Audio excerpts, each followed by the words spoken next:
E aí pessoal, beleza?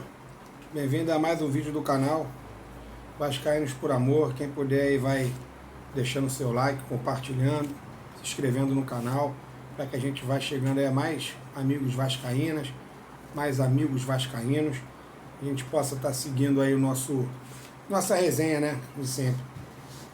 Pessoal, esperei terminar a rodada, né? Ontem teve o último jogo da 25ª rodada para alguns, para outros 24, para alguns 23, mas do campeonato 25ª, né? É a quantidade de jogos que a grande maioria tem. E o Ceará vence o São Paulo por 1-0, resultado até surpreendente para quem está mais abaixo na tabela, pessoal que está ali com 22 pontos, né? Que é o caso do Vitória, do Juventude. E se agarram todo mundo que está próximo. E o Ceará, com todo respeito ao Ceará, mas por ser um time com investimento menor, o pessoal apostava que poderia perder, se juntar ali e ficar um pouco mais próximo. Principalmente o Vitória, que teria 28 pontos. No próximo jogo, jogaria contra o Vitória.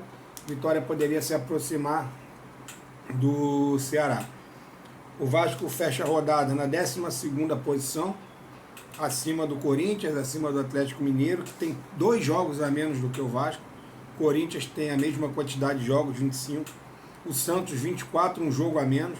Mas mesmo que o Santos vença esse jogo a menos, vai igualar a quantidade de vitórias com o Vasco. E o Vasco tem um saldo muito melhor do que o do Santos. E aí a galera que tem o Juventude, o Vitória, o Fortaleza e o Sport. Hoje tem um jogo importante.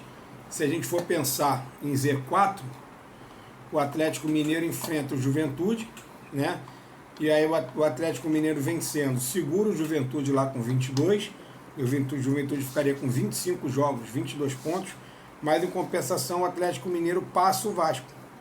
Chega a 31 pontos, o Vasco cairia mais uma posição.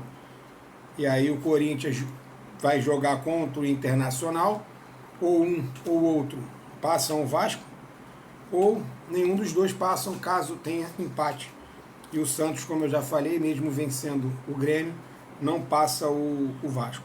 Isso a gente entendendo a situação de um jogo difícil, que é o jogo contra o Palmeiras, que se todo mundo apostar lá pensando racionalmente, você bota Palmeiras e Vasco fora de casa, você bota lá no máximo um empate, né? Como pessimismo da torcida do Vasco, a gente coloca ali um empate.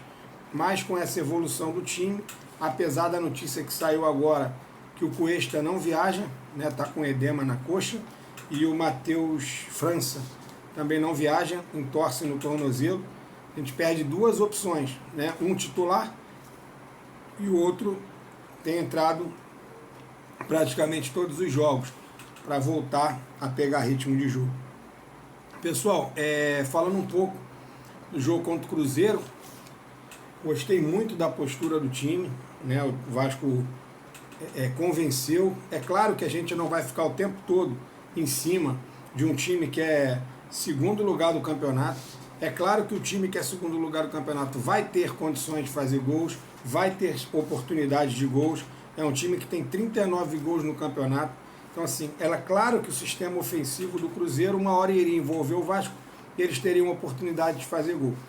Mas quando eles perderam a oportunidade, quando não o nosso goleiro defendeu, quando não a nossa zaga conseguiu interceptar alguns lances de perigo. E a gente tem que dar muito mérito ao ataque do time do Vasco, que a gente consegue fazer 2 gols num time que era a segunda defesa menos vazada do campeonato. Primeiro era o Flamengo com 11, antes da rodada, agora tomou 1, tem 12, e o Cruzeiro com 17, tá? Tomou 2, foi a 19. Então, assim, difícil fazer gol no time do Cruzeiro.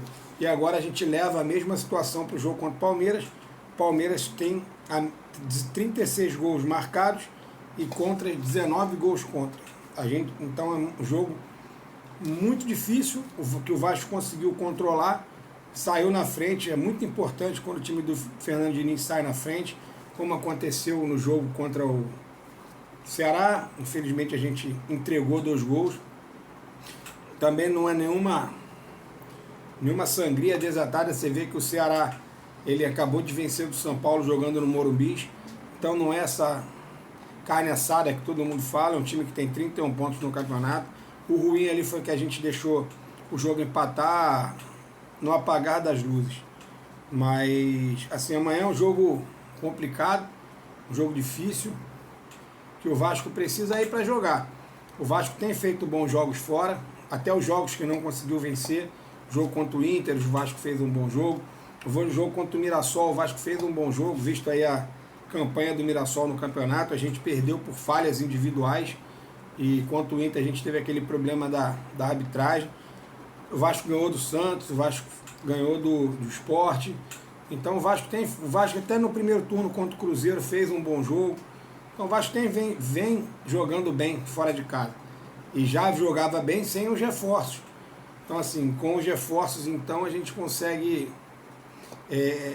por que não, conseguir uma vitória amanhã contra o Palmeiras? É difícil? Muito difícil.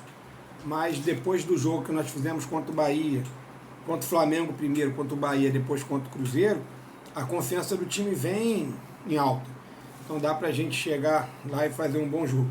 Mas eu falo um pouco depois, amanhã eu, de repente faço um vídeo dizendo aí as prováveis escalações, o time do Palmeiras, o que o Palmeiras pode trazer aí de dificuldades para o Vasco, que é um time que tem 49 pontos, 23 jogos. Então, assim, ainda é um time que está brigando pelo título. E você jogar com um time que está jogando pelo título na grama sintética, fora de casa, não é um jogo fácil. Mas espero que o Vasco consiga pelo menos pontuar ou no máximo, tomara que jogue bem, para que a torcida continue motivada, aí o time continue nessa confiança, principalmente para o jogo de domingo contra o Vitória da Bahia, que é um jogo fundamental o Vasco vencer. Galera, um abraço. Saudações vascaínas, quem puder se inscrever, compartilhar aí no canal. Um grande abraço.